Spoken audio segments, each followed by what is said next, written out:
આચાર્યશ્રી, શિક્ષકગણ તથા મારા વહાલા ભાઈ બહેનો, હું ધોરણ 8માં ભણતી નાગર રુચિતા તમારી સમક્ષ ગુરુ પૂર્ણિમા વિશે વક્તવ્ય રજૂ કરવા જઈ રહી છું, તો ધ્યાનપૂર્વક સાંભળવા મારી નમ્ર વિનંતી।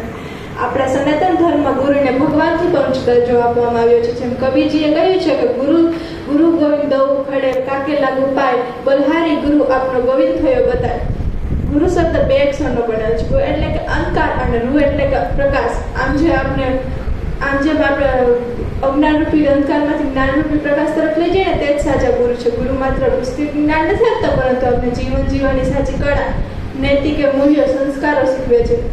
આ દિવસે વ્યાસ પૂર્ણિમા તરીકે પણ ઉજવવામાં આવે છે, કારણ કે મહાભારતના રચયિતા મહર્ષિ વ્યાસજીનો જન્મ થયો હતો। આપણા જીવનમાં પ્રથમ ગુરુ આપણી માતા છે, જે આપણે બોલતા અને ચાલતા શીખે છે। ત્યારબાદ શિક્ષકો અને આપણા પિતા અને આપણા શિક્ષકો, જે આપણે દેશમાં સારો નાગરિક બનવા માટે ઘડતર કરે છે। એક કુંભાર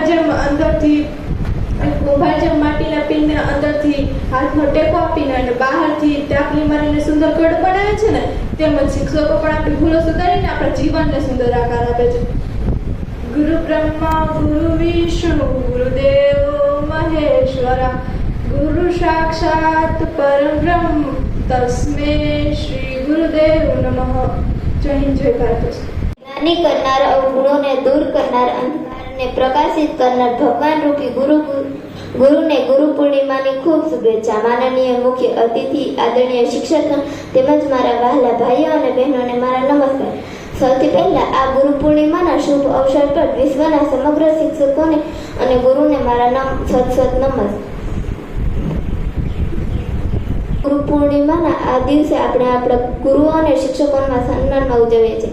ગુરુ પૂર્ણિમા દર વર્ષે અષાઢ મહિનાની પૂનમના દિવસે ઉજવવામાં આવે છે। આ પૂર્ણિમાનો વ્યાસ પણ પૂર્ણિમા કહેવામાં આવે છે, કારણ કે આ દિવસે આદિગુરુ વ્યાસજીનો જન્મ થયો હતો। ગુરુ આપણને અજ્ઞાનરૂપી અંધકારથી જ્ઞાનરૂપી પ્રકાશ તરફ લઈ જાય છે। આપણા પ્રથમ ગુરુ માતા પિતા છે। માતા પિતાનું સ્થાન સર્વોપરી છે। ભાવિ જીવનનું સ્થાન ગુરુ છે। આકાશમાં સૂરજનો અજવાળો એટલે ગુરુ, કે ખુલ્લા આકાશમાં સૂરજનો અજવાળો એટલે ગુરુ। અંધારી રાતો દીવાનો પ્રકાશ એટલે ગુરુ, કે અંધારી રાતોમાં દીવાનો પ્રકાશ એટલે ગુરુ। જનોના ચરણોમાં મારા નમનને વંદન હશે।